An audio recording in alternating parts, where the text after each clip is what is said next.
E a Rússia voltou a atacar mais uma vez, novamente, um ponto de infraestrutura energética da Ucrânia. E, aliás, é o segundo ataque praticamente nesse mês. O presidente russo afirmou que o ataque é uma resposta a bombardeios com mísseis americanos. Reportagem de Bruna Milan.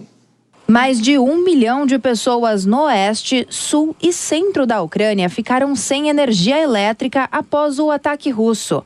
A ofensiva reforçou os temores de longos cortes de energia no período de inverno, onde o país enfrenta temperaturas próximas a 0 graus.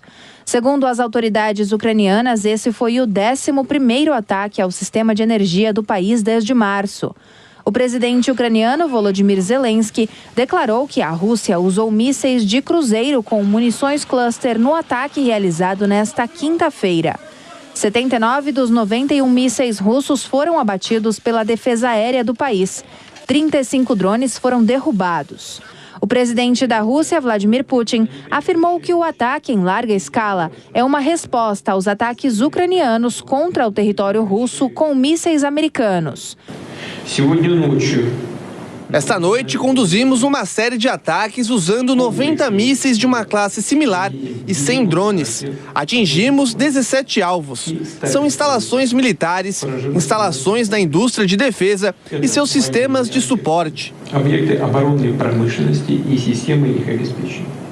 Putin acrescentou que o último ataque com drones explosivos também fez parte da sua resposta ao uso de mísseis ocidentais de longo alcance contra o território russo.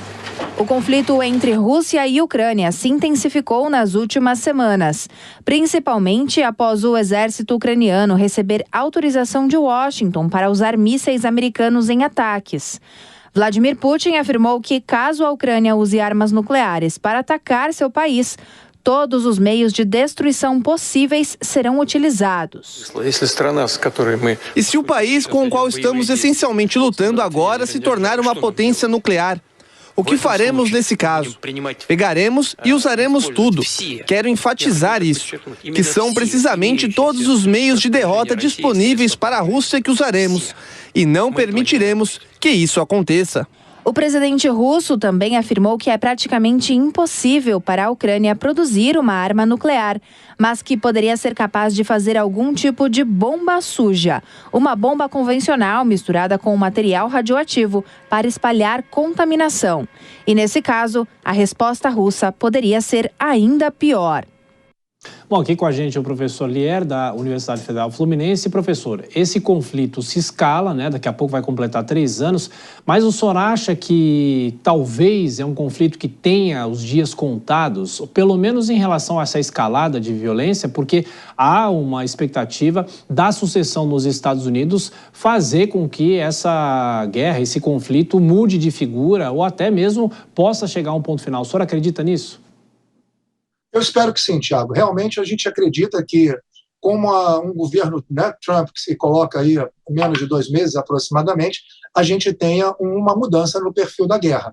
Né? Os próprios negociadores europeus, né, as diplomacias, né, europeias, principalmente francesa, estão com muito medo de serem deslocadas do processo decisório. O mesmo acontece, né, com o Kiev, né, com a diplomacia ucraniana. Por quê? Porque nós sabemos que, em grande medida, esse diálogo vai se dar em nível de cimeira, ou seja, em nível de chefes de Estado, né, das grandes potências. Estamos falando mais diretamente, né, de Vladimir Putin da Rússia e de Donald Trump. Então, essa é uma variável. Esse ataque em particular, né, onde alvos militares e civis foram atacados, né, os alvos civis são aqueles basicamente vinculados aos sistemas de eletricidade, né, e aos sistemas de comunicação. Por quê? Porque em todo e qualquer conflito, esses são elementos que têm utilização dual, ou seja, eles tanto atendem a população civil, que é a que mais sofre sempre, evidentemente, quanto atendem também às necessidades militares.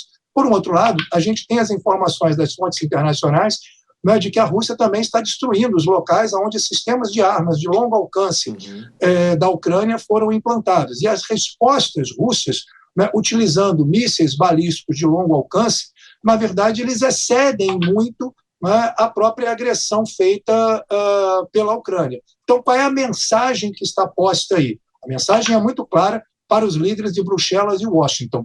Se, né, essa guerra continuar a ser escalada, a Rússia tem condições objetivas de atingir qualquer alvo em qualquer parte do mundo, leia-se no mundo ocidental, no mundo euro-americano. Então, assim, está muito claro, né, que os termos da guerra estão sendo colocados de modo cada vez mais evidente, e a gente espera que um futuro governo Trump, de fato, seja capaz de equalizar o conflito.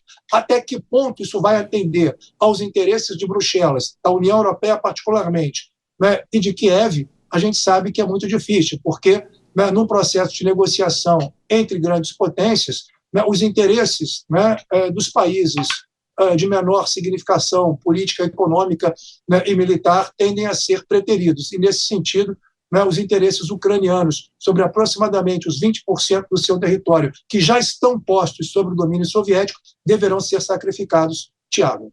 Professor Lier Pires Ferreira, da Universidade Federal Fluminense, como sempre, muito obrigado pela sua gentileza, professor. Bom descanso, a gente volta a se falar. Grande abraço.